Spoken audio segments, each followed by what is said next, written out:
It all began in the year 447.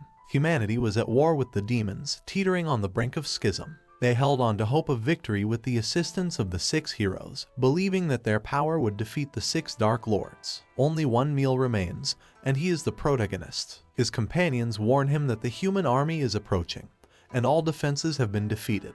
The fortress will be their end. Should he escape, or will these creatures end his life? One of them possesses the power to revive people, but he cannot allow it. They must stay and fight. In the midst of it all, one of his comrades stops him and reminds him of the promise he made to the goddess of human rebellion. He must fulfill it, even if it means his death. He accepts defeat as the fortress crumbles. He surrenders, sinking into his deepest self, promising victory this time.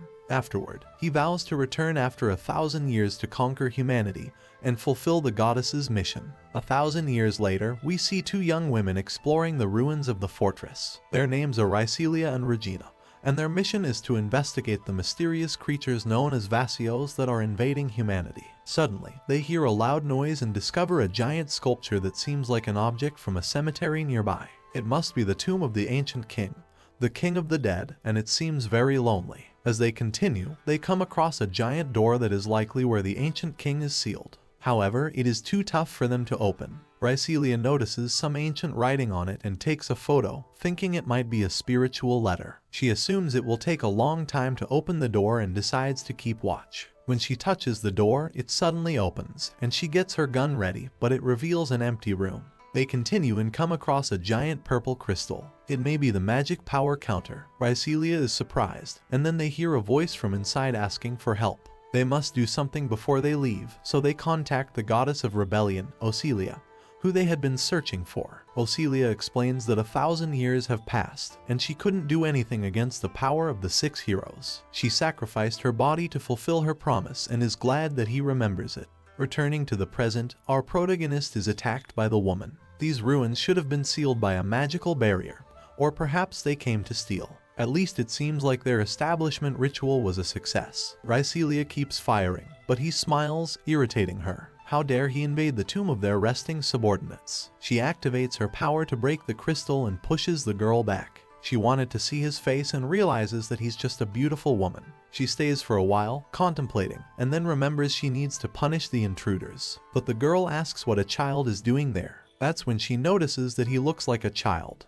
The ritual of reincarnation must have failed. Now, he has the appearance of when he was known as Leonidas. She asks what happened, why he was sealed in this place. He wanted to answer but gets too nervous, and even more when she examines him, realizing his memories are confused. She's glad he's alive as her new sister and is determined to protect him. He wonders what's happening as he doesn't have the strength to free himself. However, she invites him for some food, and he doesn't mention he lost his body a long time ago, something he wasn't expecting. Hunger might not be good for a demon king, yet he knows that this girl is his savior. She offers him some water, glad that he's okay, and introduces herself as Riselia. Riselia studies at the Academy of Sacred Swords, known as the Seven Garden. She's in Cavalry Platoon 18 and is about 15 years old. She asks the boy's name, to which he replies, Leonidas. She says it's a beautiful name and asks his age. When he tells her, she can't believe that a child like him could have come here alone. Was he kidnapped by the Vasios? Confused, he doesn't remember well. They explain that the Vasios are beings from another world known as enemies of humanity. They don't know much about them, so they came here to gather information about the Vasios, who have a high probability of appearing in ancient ruins. She invites him to call her Celia and then asks him what year it is in the spiritual calendar. He recalls it being 247, but she clarifies that, in the human calendar, it's the year 54. This discrepancy confuses him. Suddenly, they hear a loud noise, and Regina informs them that a giant Vasio is approaching. Celia tells him to get ready and pushes him back to protect him as the Vasio attacks. However, the Vasio doesn't harm him because of his magical barrier. The Vasio's attack doesn't seem to bother him, and he wonders why she sacrificed herself for him. That attack wouldn't have harmed him at all. It reminds him of a time when he was betrayed, and someone called him a boring hero and suggested they join forces. The Vasios are closing in, and he decides they will regret invading the Demon King's mausoleum. Before taking action, he communicates with the goddess of rebellion, Riselia, who explains that the world has changed after 1,000 years. The Vasios are attacking and disrupting her plans. She couldn't stop the 6 heroes, and they lost their powers. She sacrificed her body to fulfill her promise. She's glad he remembered and tells him to move forward. When he realizes that the Vasio is attacking them, he pushes Celia back to protect her. He repels the attack with his magical barrier and then engages in combat with the Vasio. He uses his powerful magic to defeat it. Despite not being at full power, he knows that the girl had saved him, and he respects her courage. They investigate the ruins and discover the city of Selena, the last fortress of humanity built to fight the Vasios. Celia is from the Academy of Sacred Swords, and she explains that humans have developed weapons and powers known as sacred swords to combat the Vasios. These powers emerged 64 years ago, when humanity was on the brink of extinction. They arrive at the city, and Regina is worried because he didn't respond.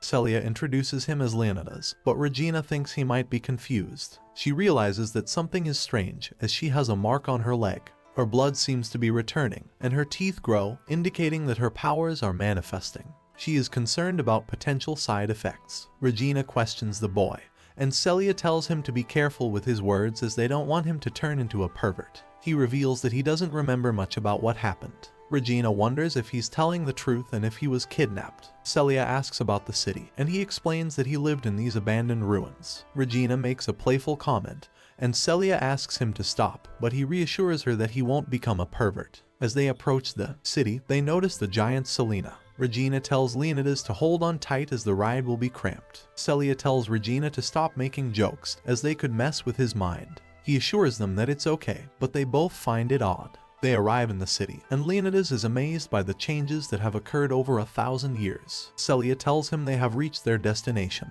Thanks for watching. Please like and subscribe for more anime videos.